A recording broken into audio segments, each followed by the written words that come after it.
নমস্কার বন্ধুরা, আমি পারমিতা। আমার ইউটিউব চ্যানেলে আপনাদের সবাইকে স্বাগত। আজকে আমি আপনাদেরকে একটা পনিরের রেসিপি বানিয়ে দেখাবো, শাহি পনির। তো শাহি পনির বানাতে যা যা লাগবে সেটা হচ্ছে সাদা তেল, ফ্রেশ ক্রিম, এটা কিছু গরম মশলা গোটা আমি নিয়ে নিয়েছি, যেমন দারচিনি, লং, এলাচ এবং গোলমরিচ।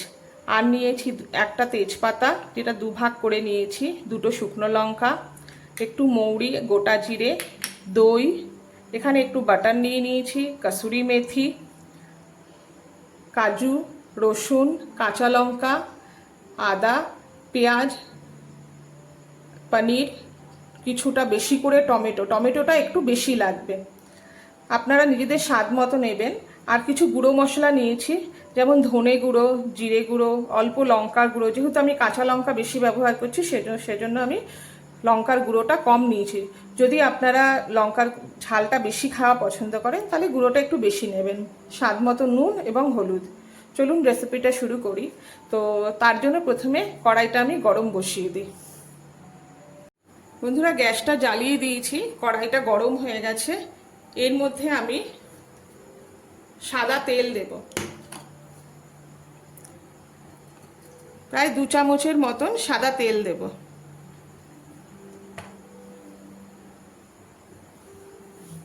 তেলটা গরম হওয়ার পরে এর মধ্যে যে গোটা গরম মশলা, যে গোটা ফোড়নের যে মশলাগুলো আমি রেখেছি সেগুলো দিয়ে দেব।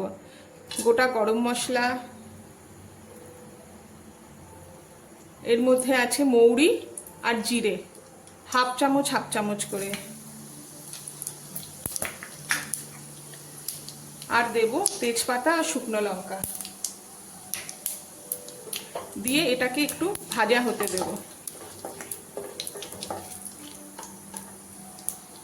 বন্ধুরা, ফোড়নের মশলাটা ভালো করে ভাজা হয়ে যাওয়ার পরে আমি কাটা পেঁয়াজগুলো এর মধ্যে দিয়ে দেব।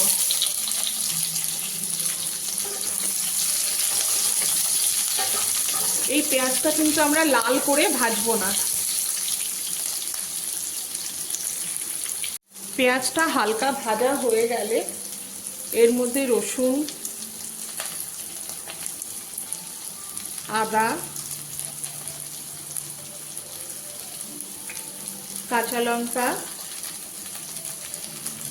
আর এই কাজু বাদাম দিয়ে দেব।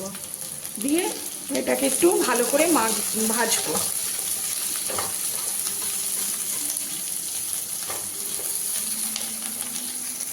বন্ধুরা, যতক্ষণ এটা ভাজা হচ্ছে ততক্ষণ আমরা একটা দই দিয়ে আর কিছু গুঁড়ো মশলা যেগুলো আমরা ব্যবহার করব সেটা দিয়ে একটা পেস্ট বানিয়ে নিই। নুন ছাড়া দই,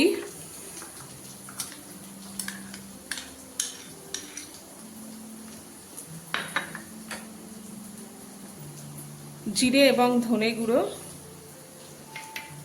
লঙ্কা গুঁড়ো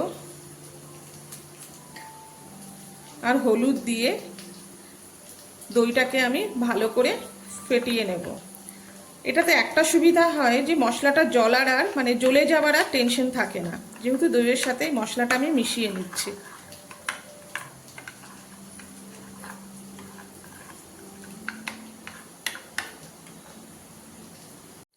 বন্ধুরা, গোটা মশলাগুলো ভালো করে ভাজা হয়ে গেছে। এরপরে আমি এই দইয়ের সাথে মশলার যে মিশ্রণটা আছে এটা পুরো ঢেলে দেবো এর মধ্যে।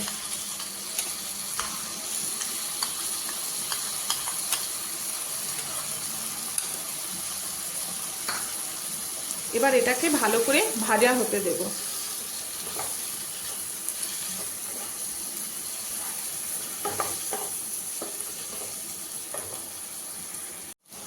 বন্ধুরা, মশলাটা খুব ভালোভাবে ভাজা হয়ে গেছে।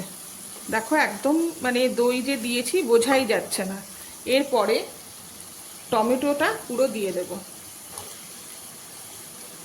এই টমেটোটা দেওয়ার পরে অল্প সামান্য পরিমাণে নুন দেব, কেননা টমেটোটাকে গলাতে হবে আমাদের।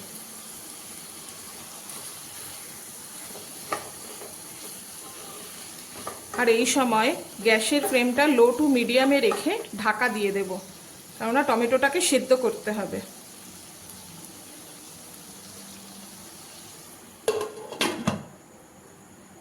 বন্ধুরা, এবার ঢাকনা খুলে দেখবো যে মশলাটা হয়েছে কিনা, টমেটোটা গলেছে কিনা। মাঝখানে অবশ্য আমি দুবার চালিয়ে দিয়েছিলাম, একটু খুন্তিটা একটুখানি ঢাকনা খুলে নাড়িয়ে দিয়েছিলাম। তো দেখুন পুরোপুরি ড্রাই হয়ে গেছে, মানে এটা পুরো রান্না হয়ে গেছে। এবার গ্যাসের ফ্লেম বন্ধ করে এটাকে ঠান্ডা হতে দেব। বন্ধুরা, এই ভাজা মশলাটা পুরো ঠান্ডা হয়ে গেছে। এবার আমরা এটাকে একটা মিহি পেস্ট বানিয়ে নেব।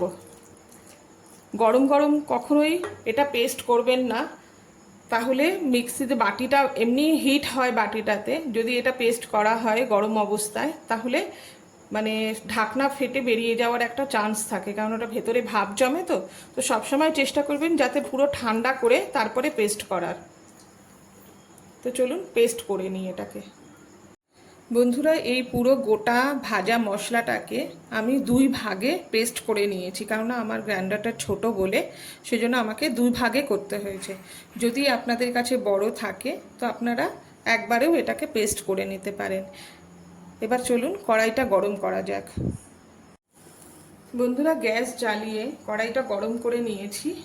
এরপরে আমি বাটারটা এর মধ্যে দিয়ে দিচ্ছি। আমি এটা বাটারে বানাচ্ছি, আপনারা চাইলে সাদা তেলেও এই রান্নাটা করতে পারেন।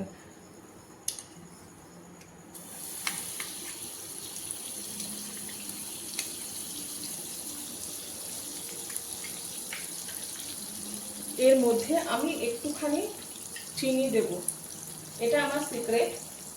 রান্নায় কালার আনার জন্য আমি সবসময় একটু চিনি ব্যবহার করি, তাও খুব সামান্য পরিমাণে। এই চিনিটাকে ক্যারামেলাইজড হতে দেব।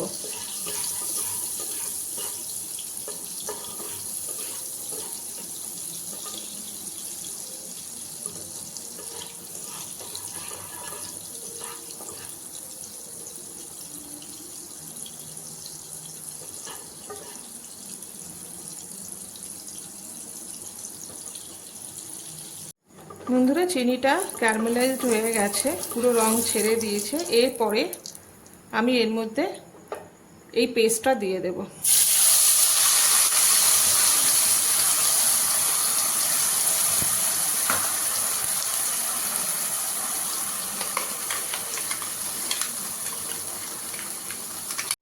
মশলাটা দেওয়া হয়ে গেলে ভালো করে এটা নাড়িয়ে দেব। যেহেতু মশলাটা আমাদের ভাজা আছে আগের থেকে, তো বেশি করে এটাকে আর কষাতে বা ভাজতে হবে না।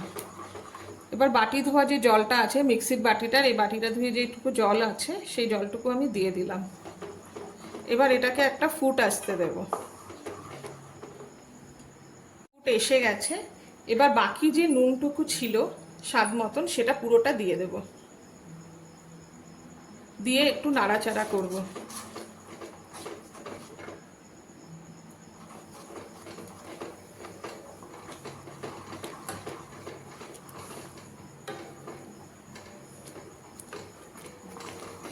এরপরে এর মধ্যে খানিকটা গরম জল দিয়ে দেব। অবশ্যই এই রান্নাগুলোতে গরম জল ব্যবহার করবেন। ঠান্ডা জল দিলে রান্নার স্বাদ কিন্তু নষ্ট হয়ে যায়, পুরো পরিশ্রমটাই আপনার কিন্তু নষ্ট হয়ে যাবে। সবসময় চেষ্টা করবেন রান্নাতে গরম জল ব্যবহার করার। এবার এর মধ্যে আমি একটু কসুরি মেথি দিয়ে দেব।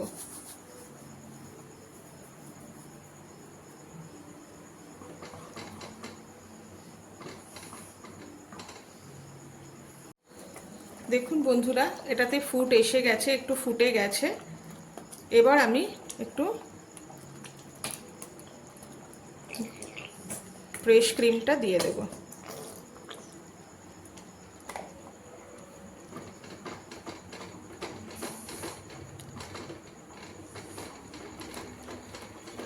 ফ্রেশ ক্রিমটাকে ভালো করে মিশিয়ে নিয়ে এবার এই পনিরগুলো, কাটা পনিরগুলো, আপনারা চাইলে পনির কিউব সাইজ কাটতে পারেন, তো আমি এরকম ট্রায়াঙ্গেল শেপে কেটে নিয়েছি পনিরগুলোকে।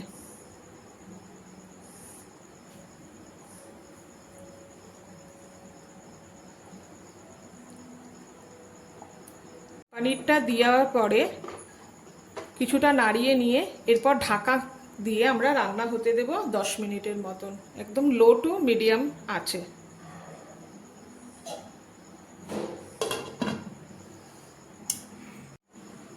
বন্ধুরা, এবার রান্নাটা হয়ে গেছে কিনা ঢাকনা খুলে দেখে নিই।